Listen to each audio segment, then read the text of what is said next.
Denver. He has now hit from 37 yards and 23 yards. And if you follow the National Football League, you know, there's always somebody that's trying to take your job away. And this was a workout this week.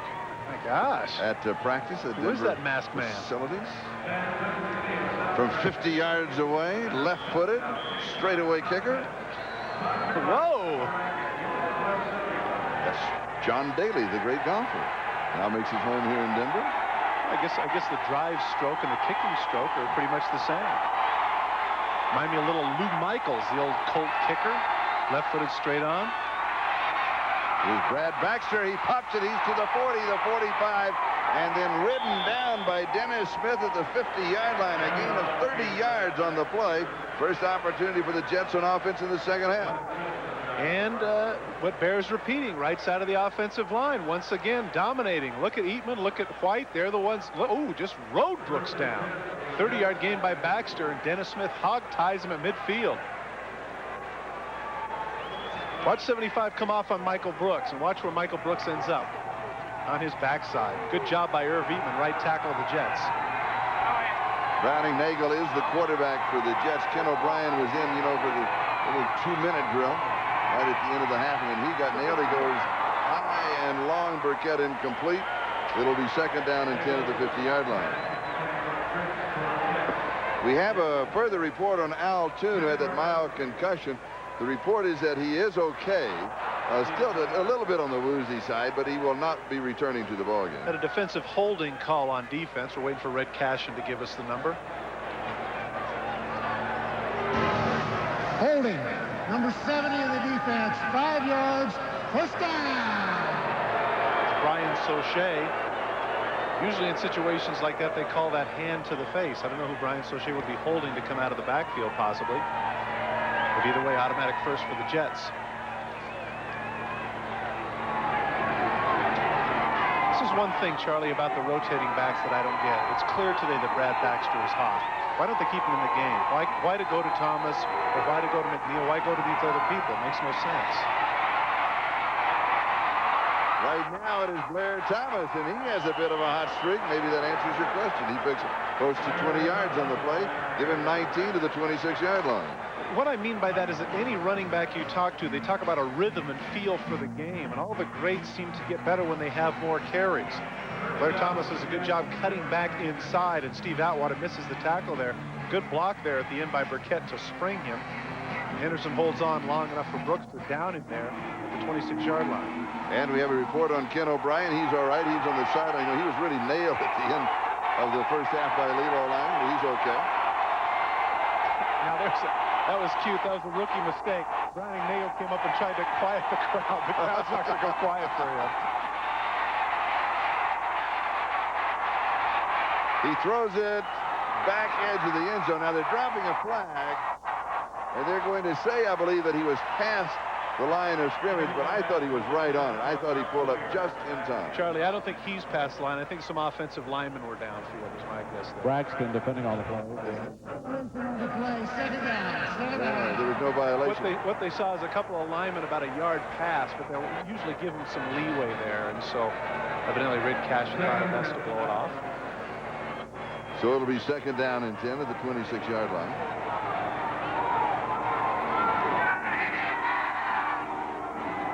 Again, surprising here where you've been on 2 straight running plays, you get something like 50-some yards. Why bother to pass here? I mean, there's plenty of time to still run the ball and get those 2 touchdowns back. And the New York Jets take a timeout that stops the clock. 5:01 left to go. We're in the third quarter. Broncos lead at 20-6.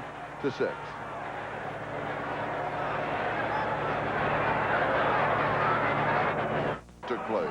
The reason for the complaint here is because the 45-second clock started when Browning Nagel is completely out of bounds after his throw.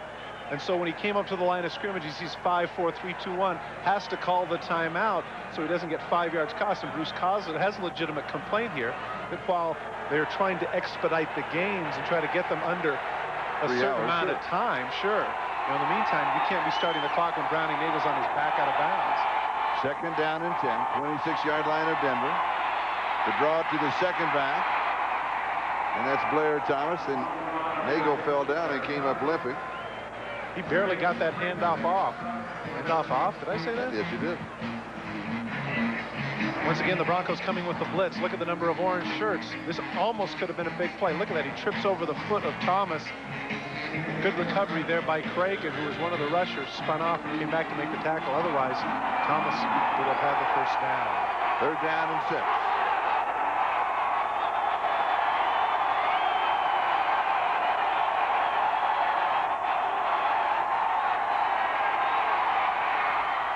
And it is low, and it is incomplete to Burkett. It will be 4th down and 6. Greg Cragen got a little piece of it, and this is 4 down territory because they have to score 2 touchdowns. But then again, what do I know? So they'll kick a field goal. Right there, Greg Cragen got a piece of the ball. And that ball was unable to get to Burkett. Good job by Cragen there at the nose tackle. Now Blanchard will be trying a field goal from right around 40 yards. I'm surprised here just because of the fact that they need 2 touchdowns. Now what they need here is if they kick the field goal, they'll have to score 2 touchdowns again. They can't kick a field goal and then score a touchdown again. They'd still be behind. From 40 yards away, it is blocked. It goes high in the air. It is short and to the right.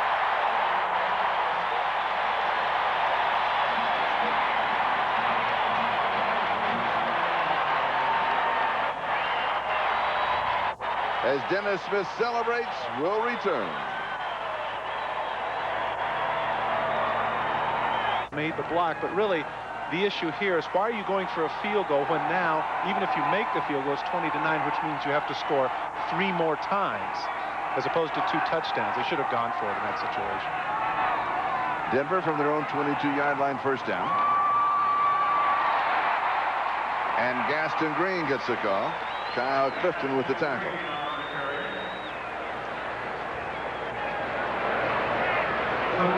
Green not playing until the 3rd quarter, and then when he has his opportunity, he has certainly run well. Well, sir, and now as he runs off the field, as you mentioned, that because of Sammy Smith's groin, I would anticipate that he'll get a lot more opportunities here. Plus the fact that the Broncos are going to want to take the time off the clock. Reggie Rivers is now the remaining back.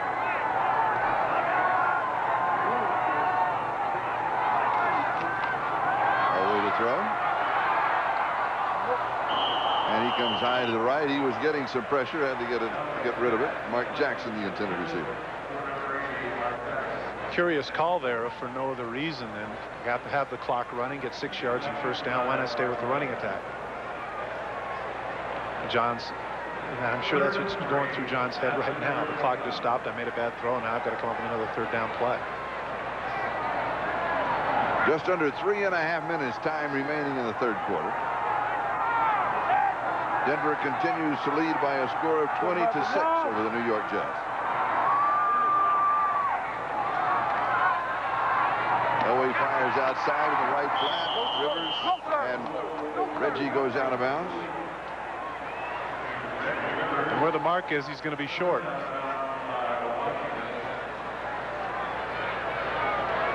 So Ruben Rodriguez will come in to kick it away. That was really a nondescript 3 plays here.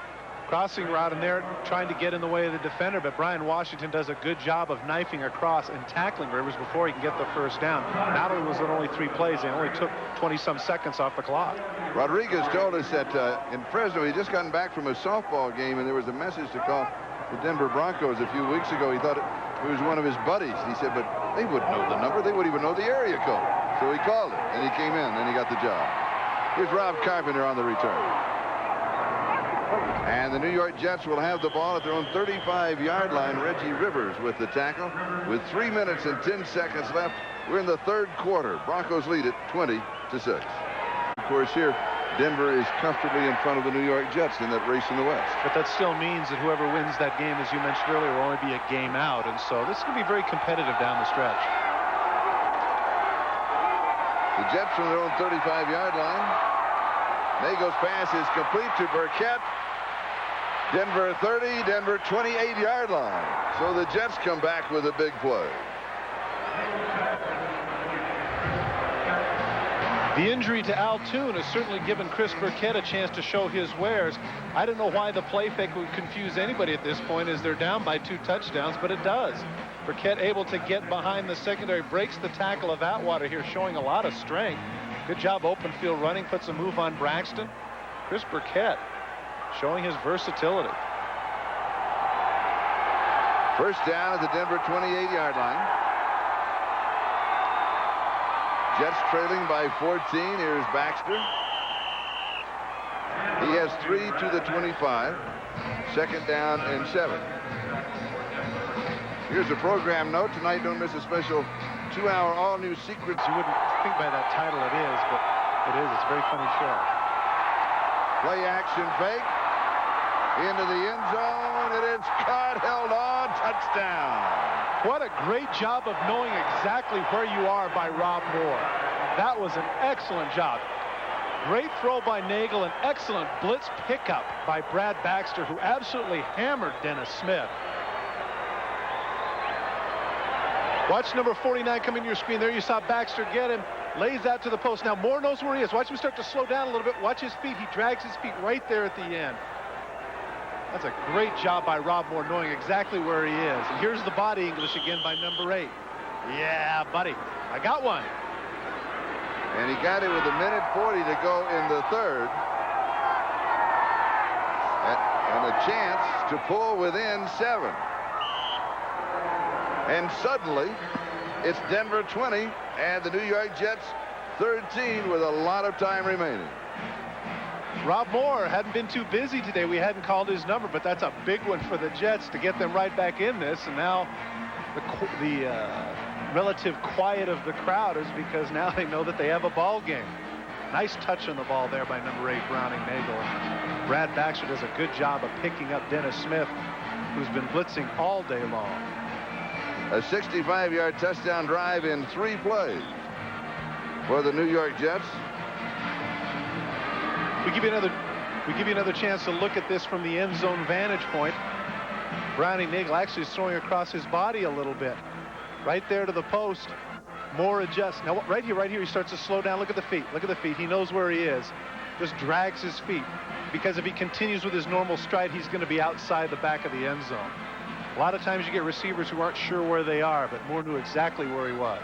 Browning Nagel missing last week with that sprained left arch, and this week getting ready, only taking 50% of the snaps. He said, you know, he told us it was more mental this week, but then he looked up and had this kind of smile on his face. He said, but you know, I just love to win. Oh, well. That's like all the great quarterbacks. I remember my rookie year in Dallas with Roger Staubach. We're playing a ping pong game. This is a true story. I end up winning 21-19. He throws the paddle at me. I'm not kidding. He was so upset he threw the paddle at me, and I turned to some other rookie. I said, wait a minute. Hasn't this guy been to 5 Super Bowls? Hasn't he been the NFL's most valuable player? Isn't this guy a certain Hall of Famer? Why is he throwing his paddle at me? The thing is, the guy was just so competitive. He wanted to win at everything. Aguiar kicking off. Gaston Green will down it in the end zone, and Denver will have the ball at their own 20-yard line. I remember one time he was, just to further that story with regards to Staubach, 35 years of age, he wanted to race me in a 40. And I said, oh, come on, Roger. But he was serious. So we went out and raced. And when the race was over, I said, Roger, what's wrong with my back? He said, what do you mean, what's wrong with your back? I said, well, I noticed the whole time you were looking at it. Oh. And you weren't very competitive and aren't very competitive, right? Well, okay, a little bit. But I wouldn't have thrown the paddle if I got the lead. Here's Gaston Green around the right side, and he is going to pick up 9 yards on the play to the 29-yard line, and he's decked by Lonnie Young. That'll be second down and 1. Get a chance to take a look at number 28 and the speed that Gaston Green has. Pete Carroll said that one of the reasons why they fear him is because he can go the distance. Watch him cut to the outside. Right there, that acceleration. Normally with backs that don't have his speed and quickness, that's a 3 or 4 yard gain. But Gaston Green, a sub 4.40 man, picks up 9 for the Broncos. Second down and 1. The ball at the 29-yard line. Shannon Sharpe a little bit shaken up. You can see rolling his neck back and forth. Doesn't look too serious. Second and 1. Does Elway like to go deep here? No. Just wants to pick up the first down. He calls on Gaston Green. The ball just has to get to the 30-yard line because following the touchback, he started at the 20. But there's the case of exactly what Dan Reeves was talking about. Give him a little seam and he's tough. If he has no seam, he can't create 3, 4, 5-yard gains for you. Time remaining in the third quarter.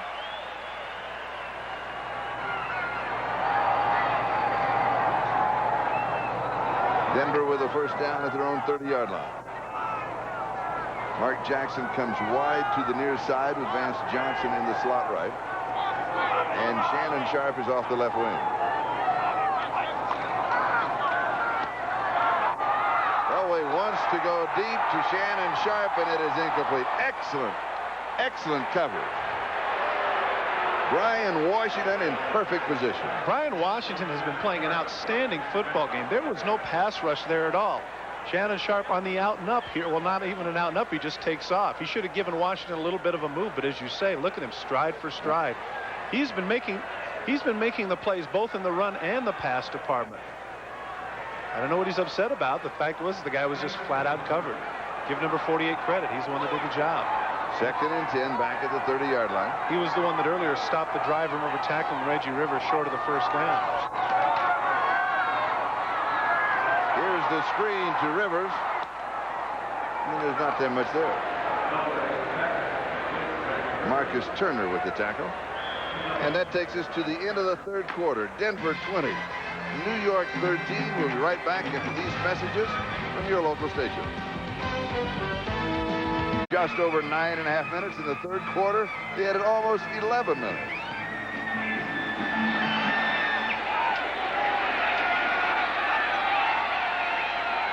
Third down and 9.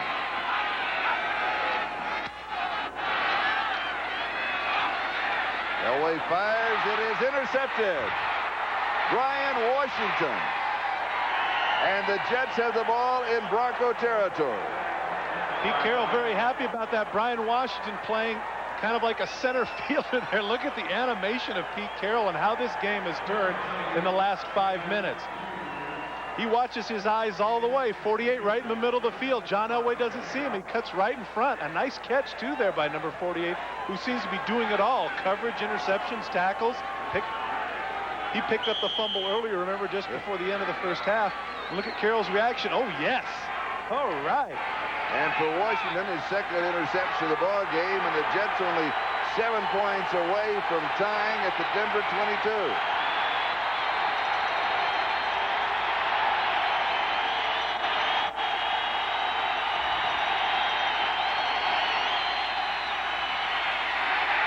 And Baxter is stuck.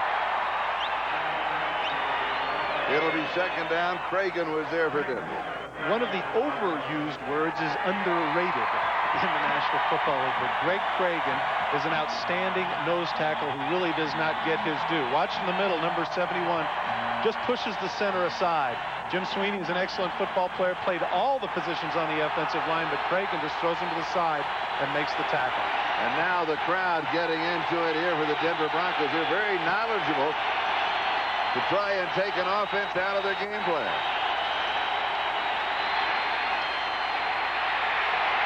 Rounding around the corner, and then everybody was covered. So he goes out at the 24-yard line. He's going to lose a couple. It's going to be third down and 12. Dronette was chasing him. In reality, that's a pretty cool move for the rookie quarterback because he doesn't make a mistake, and he comes back to throw it again. Well, I don't agree with you on that. If he'd have just thrown it into the end zone where nobody was, it's an incomplete pass. As it is, he loses 2 yards. And now third and 12 is, it's not the same as third and 10. He could have just thrown that ball away. Again, okay. No, but again, when you're young, you're trying to make things happen. Third down and 12.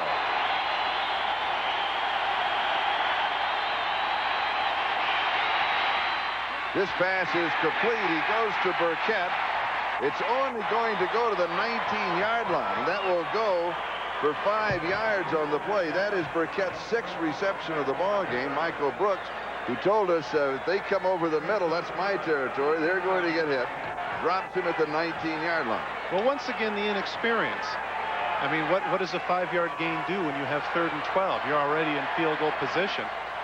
So instead of a 41, it's a 36-yard field goal. Nagel should have taken a chance and gone upfield.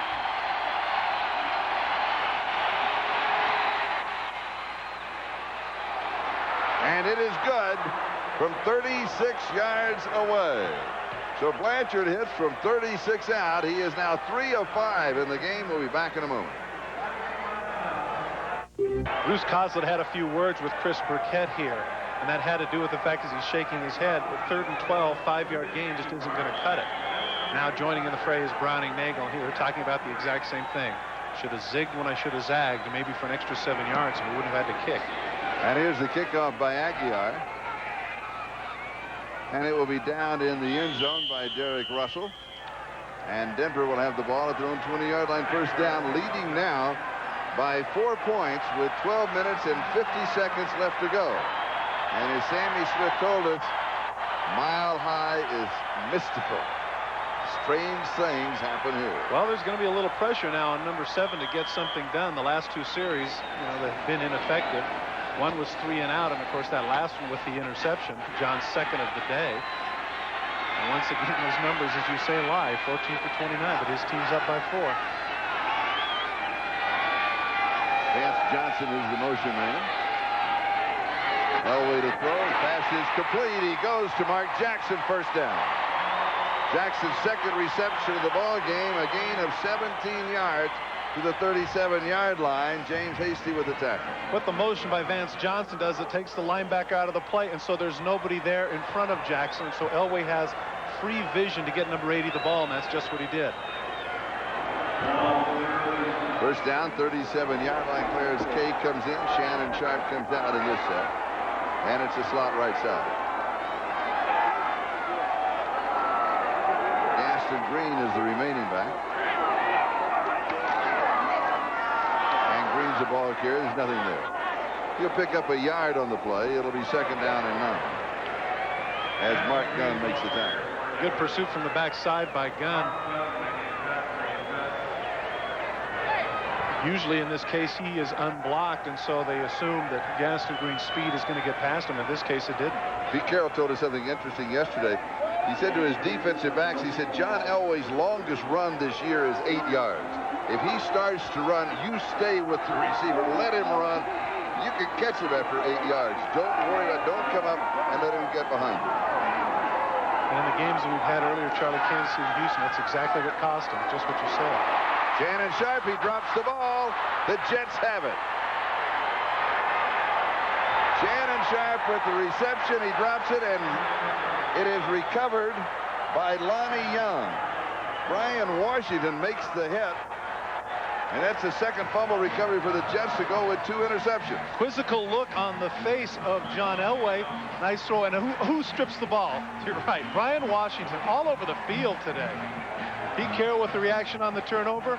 Where's that? The ball's out. It's out. He stripped it. You can see him actually mouthing that. Yes, our ball.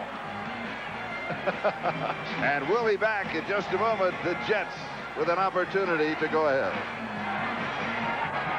Courtesy of Brian Washington, an opportunity to get right back in the middle of this one. And they go to Baxter, and a flag is down. Michael Brooks with the tackle. Brian Washington, what a day he has had, Charlie. Interception, fumble recovery, a forced fumble, and he's had at least 2 passes defense that I know of. And he had a difficult assignment coming into this game as a strong safety.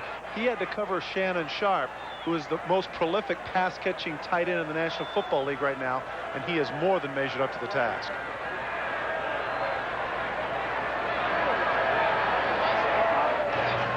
Illegal motion. All the offensive players were not set before the snap. 5 yards, still first down. So the ball will go back to the New York Jet 47-yard line, 48-yard line.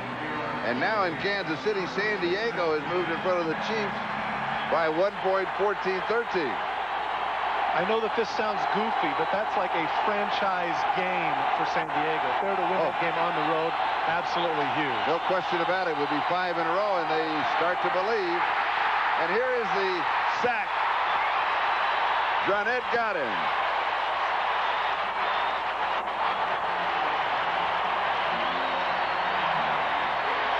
big play for the Bronco defense. You know, it's interesting. You can dominate somebody for the entire game. To the left of your screen, that's Irv Eatman. Irv Eatman has been all over people, opening huge holes, protecting Browning Nagel, but the one time he gets beat by Dronette, it shows up. That's a big sack for the Denver Broncos. It'll be second down and 23.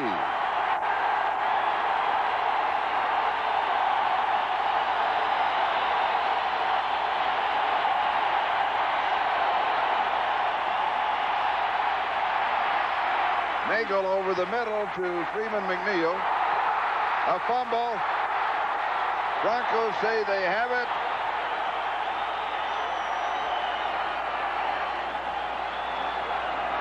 And the officials agree. Denver ball. Lilo Lang comes up with it.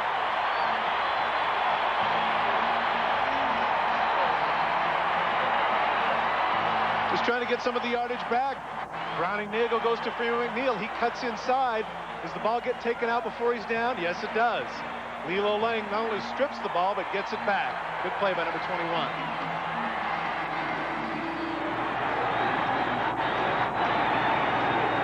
So Denver has the ball at the 50-yard line, first down. Broncos leading by 4, 20-16. More than 10 minutes remaining in the ball game. The margin 4 points. Elway a little play action fake. Pass is complete to Gaston Green. Green has the first down. 36-yard line. Gain of 14. Scott Mercereau makes the tackle.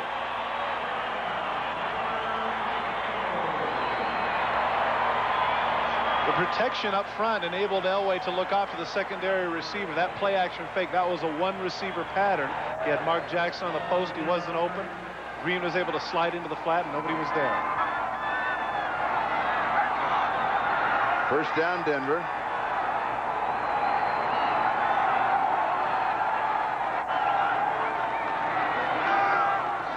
Reggie Rivers. He's going to pick up a yard, about a yard and a half. We'll call it second down and 9. Next Sunday, NBC Sports presents more exciting NFL football action beginning at 12. Denver leading by 4. Here's Gaston Green to the 27-yard line. It's going to be third down and short. Heading into this game, Marvin Washington, a lot of notoriety. Sack on Marino for a safety. Cuts upfield, completely taken out of the play by Wydell, falling down. And Pete Carroll can't be terribly happy with what he's seeing here in the middle of the field as Gaston Green comes up now with the yardage. That way we'll have it third and 2.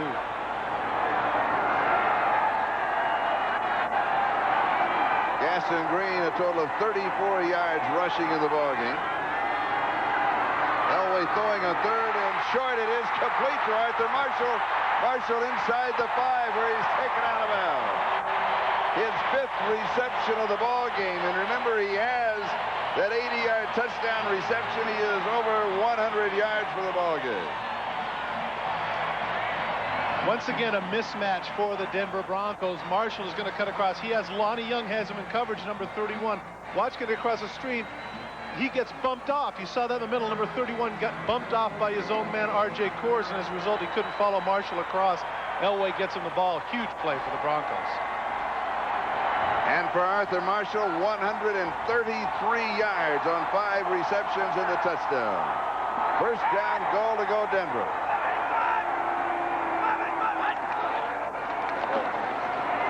Greg Lewis gets the call. I find that a bit surprising, and it'll be second down and goal to go. Haven't called his name too much today. You're right. He'll pick up a yard. Victor Jones comes in. Reggie Rivers comes out. So the running backs are Victor Jones and Greg Lewis. The ball just outside the 1-yard line. And that was Lewis's first carry of the season. No wonder he found it surprising. This may be his second. Interesting time to experiment, isn't it? And it is his second. And he gets it in.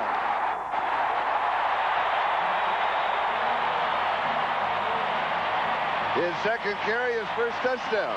And you know what was strange about that, Charlie? They actually stopped him at the line of scrimmage, but then in the Jets' hurry to put him down, they actually knock him into the end zone. Watch all the white shirts when they converge, and they actually help him with his momentum. He's going to get stopped right here in front of the goal line. Take a look. Number 20 right there. He gets stuffed. He's not there. Now watch as the white shirts start to pile on him. They actually push him forward. Hey, we're going to scoot down underneath. They actually pushed him forward. There's the ball underneath. Pete Carroll's reaction? Well, 2nd and 1. What do you expect, Pete? Scott Mercereau is one of the 2 injured players.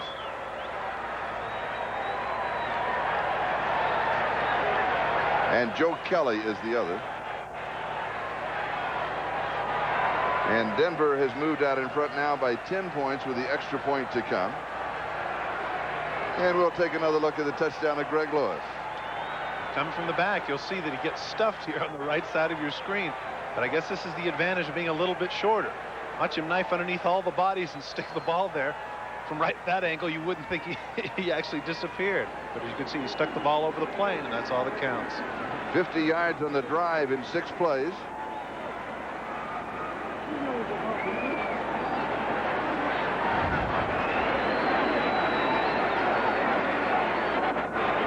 .6:54 time remaining in the ballgame.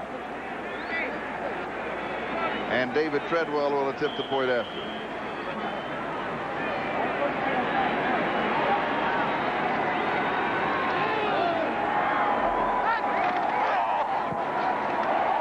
And it is good. It is Denver 27. The Jets 16. We'll be back with a kickoff.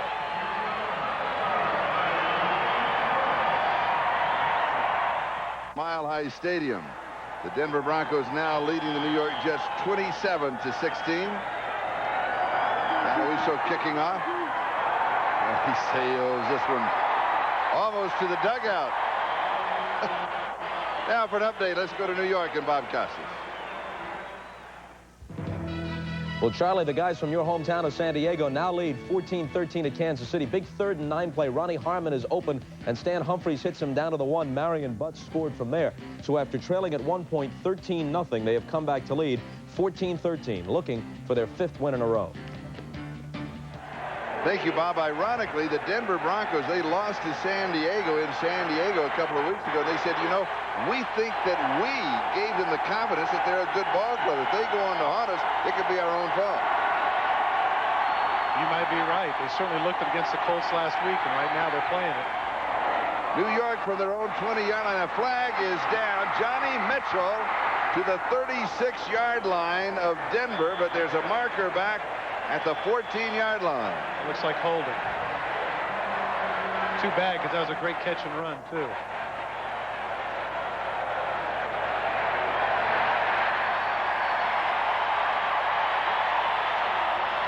It will go against the New York Jets. Illegal hands to the face. Number 66 on the offense. 10 yards, still first down. From Dave Cadigan. See by him shaking his head. You know, this is the frustration sometimes for offensive linemen. Sometimes this isn't intentional. Here's Ken Craig. There's that right hand right there. See how he pulls it off? See how at the last he pulled it off? That wasn't intentional. Again, that would have been a good non-call. You can tell the difference when the guy's actually going for the face, and that time it just got caught inexplicably in his face mask. With the penalty, rather than being in Denver territory, it's first down and 20 at the 10-yard line. Nagel has time, rolls right. He throws, and it is incomplete. He was trying to hit Burkett, and it'll be second down and 20. Charlie, coming back to the play before with Johnny Mitchell, you have to ask yourself the question, why he isn't playing full-time. I mean, we talked about his inabilities as a blocker, but again, for what that man can do in the secondary and how he can change things, you would think you'd want that guy on the field consistently, even though he is a little bit inexperienced. Certainly, if you're going to have your quarterback that's inexperienced, why not your tight end? Tight end that's inexperienced. And especially now. As a former tight end, how tough is it for the tight end position to learn everything that's going on? Oh, it's not that hard. How's that for an answer? I like that answer. Second down and 20.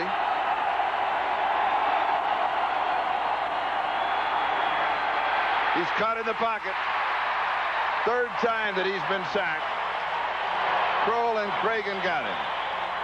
He stumbled just a little bit when he started to make a move, and almost like his cleats got caught, and then they caught him. Greg Cragen is one of those people who's awkward. 6'3", 265, you think not a big deal. Look at how he gets the push on Sweeney. Sweeney tries to keep him off, and number 71 is absolutely relentless. You don't see nose tackles get too many sacks, but come to think of it, you don't see nose tackles do a lot of the things that Greg Cragen does. And it's third down and 26, a ball back at the 4-yard line. And what might have been without the flag and the penalty against Cadigan, and a great reception by Mitchell in Denver territory. Flag is down. Pass is complete on the far side to Burkett. Now there's a flag down. One official on the far side is signaling the clock to continue moving. Charlie, the crowd is so loud that the officials on the other side didn't hear a thing. They just kept the thing going. Before the snap, false start. Number 75, half the distance to the goal, will sit there. And they'll want to put time back on the clock, too. And you can hear Irv Eatman, who's not too happy with that, as he had an expletive or two for Red Cashin. Watch the rock a little bit, number 75. Now, see, when you have somebody going in motion like that, that's not discernible. Once again, I think that maybe we're trying a little bit too hard. He rocked a little bit with his butt, but not enough to get a flag, I don't think. Yeah, they're going to put time back on the clock, and the ball goes back to the 2-yard line. There's 5:34 remaining. It's third down and 28. It was down to 5:26. He added it back up, of course. Now you say to yourself, what does Bruce Cosell have on his little sheet there for the third and 28 play? That's got to be rough. He got his 3 wide receiver or hawk package in, as they call it. And for that young man right there to have to come up with third and 28 in a stadium like Mile High, boy. It's not quite as much fun as it might seem, is it? Were they short a man? I think he counted in the huddle, and there were not enough players. That can be discerning. Was that Rob Moore who was late? That's the play clock.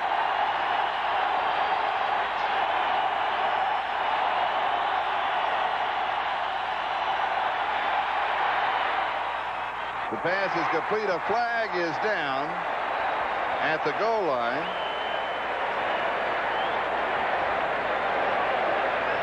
The play went to the 12-yard line. Now we've got the flag. Now the question here is if it's holding, if the call is in the end zone where the hold occurred. It'll be a safety. Correct.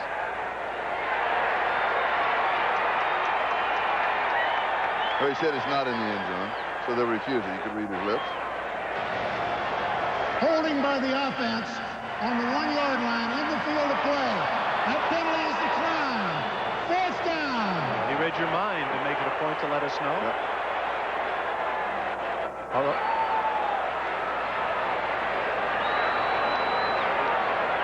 Brownie Nagel gets the ball off. Now he takes a look and he sees the yellow flag. He gets a little frustrated. Oh, come on. Come on. We've already backed us up all these yards. Lighten up. So Aguiar will be kicking to Arthur Marshall. Does not turn over. Fair catch is called for and taken at the 47-yard line. So Denver has the ball on their own 47-yard line, first down with 4:59 left to go in the ball game. And Denver has the lead. To prevent them from running. This is actually probably the best average per carry the Broncos have had all night. And it's in a situation where the Jets know they're not going to throw the ball. Well, I suspect that when you've got John Elway sitting there, you're a little leery of committing yourself. Because he could step back and burn you for a touchdown. But then again, you're down by 11 points. You got to take some chances. You're right. So bunch up there and see what you can do about stopping it. Second down and 2. Here is Rivers, close to the first down before they pushed him back. See where they give him the mark.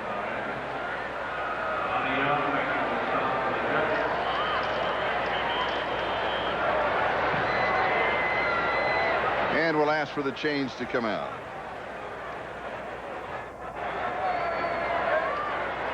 Next week, the New York Jets return home, and they'll be hosting the Cincinnati Bengals.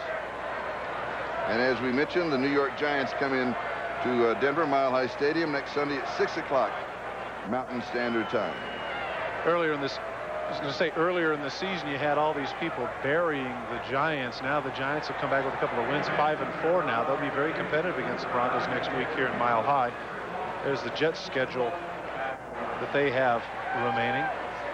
Cincinnati, then at New England, which they should win. Kansas City, Buffalo, 2 tough ball games. Indianapolis, good shot there. Miami, at Miami, that'll be a bit of a revenge, but they always play well against Miami, and they finish up with New Orleans.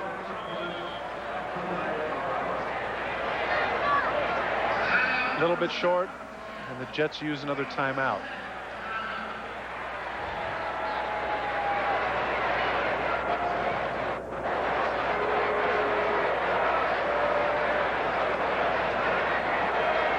Be sure to be with us next week here on NBC. We'll start it all at 12:30 Eastern Time with NFL Live. Third down and short yardage, 3:07 time remaining.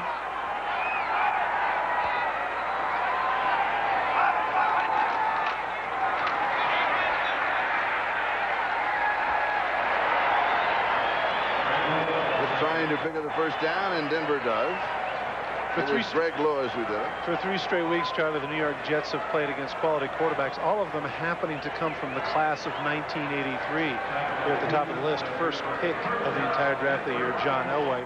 Todd Blackledge now out of football from Penn State. Jim Kelly, of course, you know, Tony Eason's moment of the sun, of course, with the 85 Patriots, who went to the Super Bowl where they're defeated against the Bears. Kenny O'Brien here today, and of course, Dan Marino. Isn't that amazing to think? The 27th pick of the first round. And Marino, yes. I wonder if there are just a few general managers going, oops. Greg Lewis gets the call. And he'll pick up close to 5 yards on the play. And we're moving on the 2-minute mark, time remaining. And Elway ambles toward the sideline. So the 2-minute warning will be given to both benches. We'll step aside for a moment. We'll be back to Mile High Stadium with Denver in front, 27-16. After our game is over here, if we're running ahead of them and the whole time sequence works out, then be sure to stay with us, and we will be switching to that game for the end of the San Diego-Kansas City game. And also tonight after football, following the game, Secret Service and The Hard Way at 9 o'clock Eastern Time. And there are 4 minutes left in that ball game in Kansas City. There are 2 minutes left here. And Denver has the ball, 2nd down and 6. Reggie Rivers at the 20-yard line. And now the New York Jets will take their last timeout. And as they do, take this timeout, it is time for the Hager Wrinkle-Free Cotton Super Play of the game. Kenny O'Brien's first play coming off the bench. It goes off the hands of Freeman McNeil, and Wyman Henderson is right there to pick it off. Weaves a little, bobs a little, and he goes the distance. That play really turned things around irrevocably for the Jets, and as a result, the Denver Broncos are going to be winners today, and Wyman Henderson receives our Hager Wrinkle-Free Cotton's Super Play of the game. And the Denver Broncos, I like the way you said that. It's just a super. Well, being around you, Ben. I pick it up by osmosis. The Denver Broncos with the victory here. Their record will go to 6-3. They'll be 5-0 at home. And the Jets record will go to 2-7. And their road record will be 0-5. 27-16, Broncos up. Reggie Rivers, the ball carrier. He's going to pick up the first down to the 15-yard line. The New York Jets are out of timeouts, and the clock is on its inexorable march to 000 in the end of the ball game. Ray Friedman, Brad Pearson, Mark Friedman, Jim McLeod, and Nate Leaf all working with us as statistician, spotter, producer, spotter, and interlink. And thank you, gentlemen. It's been a great pleasure to be with you again here in Denver. That man right there, Charlie, has a very interesting decision to make here at the end of the season. It's fairly common knowledge that Pat Bowlen and Dan Reeves are not lunching buddies, and there's a lot of speculation as to whether Dan Reeves will be next year. But I can't help but think that the job that he's done, 3 Super Bowl appearances, now today with this victory, the record for the Denver Broncos in Mile High Stadium will go to 70-20, best in the National Football League over that tenure.